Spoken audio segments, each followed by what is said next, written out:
Hello, hello, welcome. Today we're going to talk about eating healthy on a budget, eating mostly raw or eating high raw or eating fully raw, plant-based diet on a budget, not going bankrupt, and definitely eating smart and buying smart. First of all, before we start, I want to say you have to ask yourself, what are your priorities? What are your priorities? What do you want to spend your money on and what do you want to save your money on?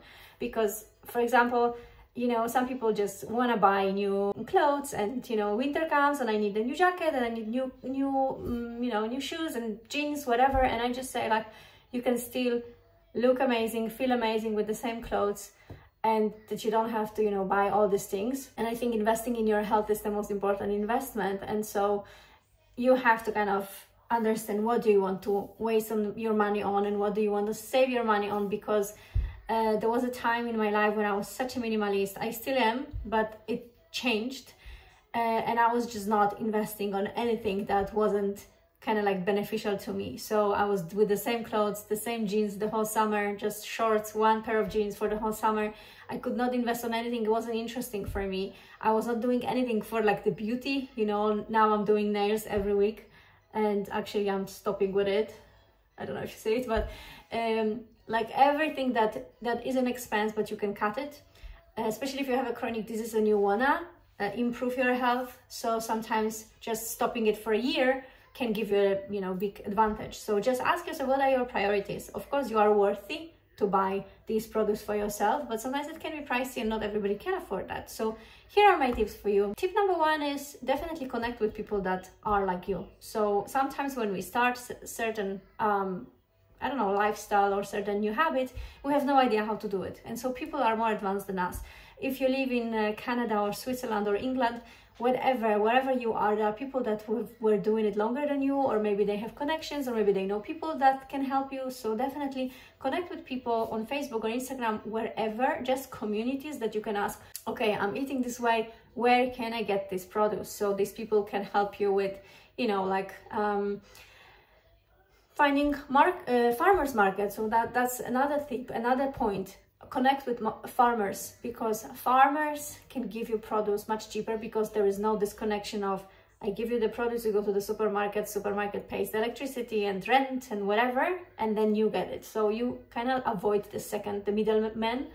And that's one thing, connect with farmers, not just farmers in the farmers market, because those people already have to drive to the certain city to sell it to you. They also have to pay tax.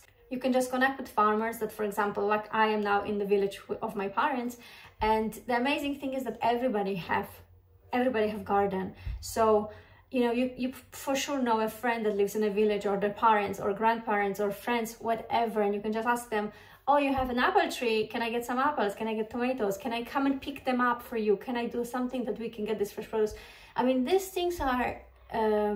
It was very easy for me when I was single and I didn't have children, obviously. But even now, I could just, if I really didn't have a choice and I didn't have enough money to sustain a certain diet, I would say, like, what do I care? Like, I can just go and pay less, or maybe I can help you pick it up, or maybe I can just work in this place for you for free, and then I can get the fresh produce, which connects already with the third point, is exactly try to work, sometimes even for free, in certain places that can give you this produce, or you can volunteer and get the produce. It depends on each country. I know in US it's very, very common to like kind of volunteer and get something for it. But I would definitely connect with people that have it, that need help, but then you can get this. I actually did that in one of the communities where my friend was working, and he said, like, we need extra pair of hands, so maybe you can come in. And then I got so many oranges and avocados. It was just crazy. And the more you spread the message of what you are doing and how you are eating, sometimes my friends were just like leaving under my door, fresh stuff, because they just knew that I'm eating this way. And that was for them an easy act of love, but actually they had so much of this produce that they gave it to me. So the more you will spread this message that that's how you eat in communities, with the people that know certain people, they will give it to you. They will pay attention to it, that's for sure. So connect with communities, connect with farmers, try to get to certain places that maybe you can do something for them so they can give you the produce for free. You just have to be open-minded. I'm just throwing at you ideas, but you will know that, for example, don't go to a certain store like, I don't know, Lidl or Tesco or whatever store and ask them for a free produce, because certain stores don't have the possibility to give you fresh fruit. They need to throw it. That's like the rule. They cannot give produce for free. But for smaller markets, you can ask an owner, just say, this is the way I eat. I know you're going to finish this produce at the end of the day. So just go at the end of the day to the store. If they finish at 7, go 10 to 7 and just tell them, I'm eating this way. Do you have any produce that I can pay 50% less, whatever, or for free? This is how you can get it, and there's nothing to be ashamed of it. I used to go to supermarkets and sometimes they ask me like, why are you buying so much? Like you're here every second day. And I'm like, this is the way I'm eating. I'm feeling good with it. I want to eat fresh fruits. And so sometimes I was coming back home with like really bags of apples, mangoes. It was just insane. Like I was like, there's so much food that's being wasted every single day. And we definitely can just move our mind and think a little bit more and say like, okay, I can get it, but I just need to kind of like drop this. I'm ashamed of going and asking, and there's nothing to be ashamed of. This food is being wasted anyway, so you can just go and ask if they can give you this produce for free. This connects me also with the fact of like connecting with local people, yeah, eating local produce and seasonal. So if you know that there is someone that have land and they have fresh raspberries, maybe you can offer to go and pick it up for free and they can give you. You also should be eating seasonal. So if there is now, for example, fall season and we have pumpkins, we should be having these pumpkins in our homes as many as possible. I actually have already 2 massive bags frozen for my mom. I have a curry, pumpkin curry in the freezer. So you can have so many recipes, and when you eat local, it's so much cheaper. Pumpkin right now is so cheap, and it's an amazing food. So you can always kind of think of what's seasonal right now. If you live in Europe or if you live in a colder climate and now it's a season for peaches, you're just gonna stick to peaches. You will not definitely buy pineapple or whatever, watermelon, if it's almost winter. So there are many things that you can do eating seasonal in eating local. Always try to think of whom I can get something from, the friends I know or people that I know, you know what I mean? Like just to get the local produce, because that's going to be much cheaper than imported food. Another thing I want to say is you need to remember about variety in the summer and basic in the winter. If you live in a cold climate, that's exactly what happens. You have to think of like, if it's a summer season and there's so many fruits right now, you can get this variety of like peaches and berries and whatever, right, we have in the summer. And then in the winter we will probably rely on like bananas and dates and maybe some frozen fruit, which also could be an option. So you have to think of like, in the summer I can spend a bit more because there is more of it, and in the winter it's kind of more like survival. Unfortunately, if you live in a cold climate, your survival is much longer than for those who, for example, live in Florida. But there's nothing we can do. That's the location and that's the consequences of you living in a cold climate. So you have to think that, you know, bananas, like I always say, bananas is superfood. Bananas are so underrated, and bananas are amazing for weight loss. They're really, like, I don't know if I told you, probably I told you that already 100 times. Bananas are the best and they are the closest with their structure to breast milk. So monkeys eat bananas and we should also eat bananas, and bananas are amazing, and they are so, you know, high, like calorie good, satisfying, easy to grab. They, you know, they are just amazing. So rely on bananas for sure. They are one of the cheapest fruits available everywhere in the world. Yeah, bananas. Another thing, buy in bulk. So if you will go to a certain place when you can buy everything loose and you can just put it in your own bag, you pay much less because you don't pay for marketing. So if someone have a brand and they want to call it Betty's oatmeal, so they need to produce it and they need to have the, you know, the instructions and everything what's inside, and, you know, gluten-free, not gluten-free, they pay for it. And if you buy in bulk, you avoid this. Again, you avoid the middleman, very important. Another very important tip, buy online. Things like oats or almond butter or plant-based milk, whatever you can buy online is 30%, almost 30% cheaper than in the store. Buy online whatever you can. Big tip. Another very important thing, if you are on a super high raw or just fully raw diet, don't spend your money on a low calorie fruit. So for example, don't just buy, you know, a big box of raspberries or blueberries or whatever, food that is expensive, but add a tablespoon or handful of it to your smoothie or to your, you know, as a side thing. Because if you will want to snack on raspberries and get satisfied, obviously you will not, because you need to have a lot of it. I mean, when I'm in Poland in the summer, we get a lot of raspberries. I invest in that and I get raspberries. Raspberries are amazing in general berries. So whenever I'm in Europe, I actually have a tree for raspberries. So whenever I'm in Europe, I eat in abundance, because I know this is local produce. Is expensive, but it's local and it's amazing, and it's in Poland, and you know, that's all I can afford, because it's local and it's the best.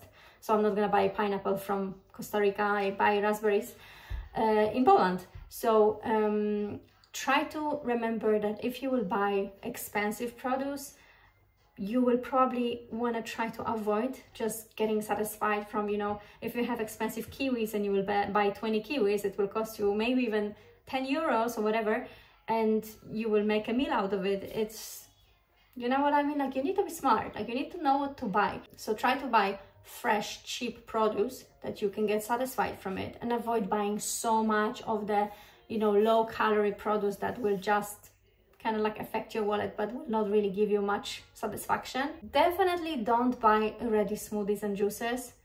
This is just like, I know for busy people it's better to buy a smoothie than a protein bar, but still it's very expensive. It's like you pay so much money for nothing basically, and most of the times it's a preserved juice. Yeah, you buy, let's say you pay 5 euros or whatever, $7 for a smoothie, and actually I think now it's already like $12 for a smoothie, and you can buy, you know, for $2 a bunch of bananas. It just doesn't make any sense. So please try to avoid it. Another one, don't eat out. Like, if you really want to eat on a budget, eating out just doesn't make any sense. I know it's good for celebrations. I know we are busy. If you're a mom, it's so fun to just go out. Someone brings you, someone cleans after you. It's perfect. But like, if you will really want to eat out a lot, it will, you know, obviously, you will suffer because it's expensive, and also you cannot really control what's inside. So it's going to be probably more oil, you know, so definitely don't eat out. Cornflakes? So eating out is in general not a good idea if we're talking about budget. I better prefer you inviting someone to your house and make a pizza night. Definitely eating out is not on your benefit.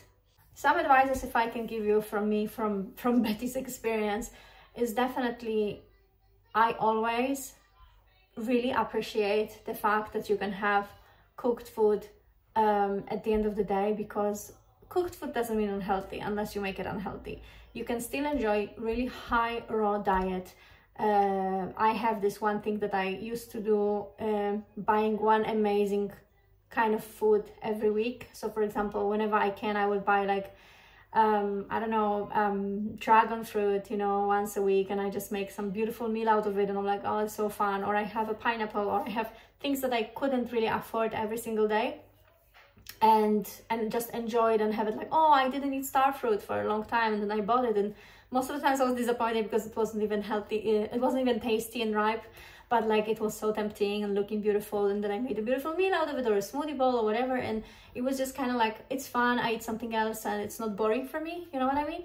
But just as an extra and feeling like I'm having the variety and I'm having the fun, you know, than eating everyday banana smoothie with spinach and dates. Like, it's definitely, you know what I mean? So like, you need to be smart, and so it's so fun to have this cooked meal, because you can have so many meals out of like cooked food, and you don't have to just think of strictly high raw or raw food, because high raw, yes, but not just raw, because it's difficult, especially if you are a mom and you don't really have time to go to the supermarket every single day or every 2 days and buy fresh produce.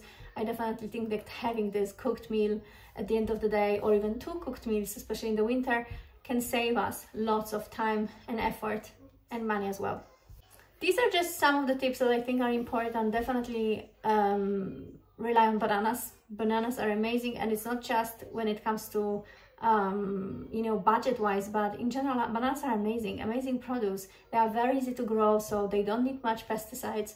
And if you would be living, like I used to live in Hawaii for some few months of the year, and I just saw what people have there in their markets. It's like bananas is like this big section, or coconuts is the big section, because they're just so easy to grow. So it doesn't matter where you would be living. Even if you would be living in Hawaii or wherever, Costa Rica, you would be eating lots of bananas. So don't underestimate them. They are great. You can have every single meal a day of like 8 bananas, 10 bananas. That's already 1,000 calories coming from raw fruit. I don't know if maybe you don't like it, because I know some people that don't like bananas. And so then you can rely on dates, you can rely on produce that you can still kind of have it as your, you know, big, like not low in calorie foods, but higher. So dates are higher in calories. Mangoes are also great. Mangoes are expensive, definitely. Another important thing is buying frozen, especially if you buy from good sources. If you see like, you know, completely plain whitish mango, it means that this brand picked it up obviously when it was not ripe and cut it and prepared it. But if you see beautiful yellow mango, it can be beneficial to you, just like an extra for you in the winter time or whatever. So also having frozen, even some people used to buy frozen veggies, and I think it's still kind of okay because it's fast, and I prefer that you will put those frozen veggies with rice than start preparing veggie burger processed. That's it. I hope this was helpful. If you have any questions, always reach out to me. I'm happy to answer them for you. And if you have any ideas, you can also send them, and I will be happy to add them or leave them a comment, or whenever you will see this video, definitely address them. Anyway, thank you so much. Have a good day.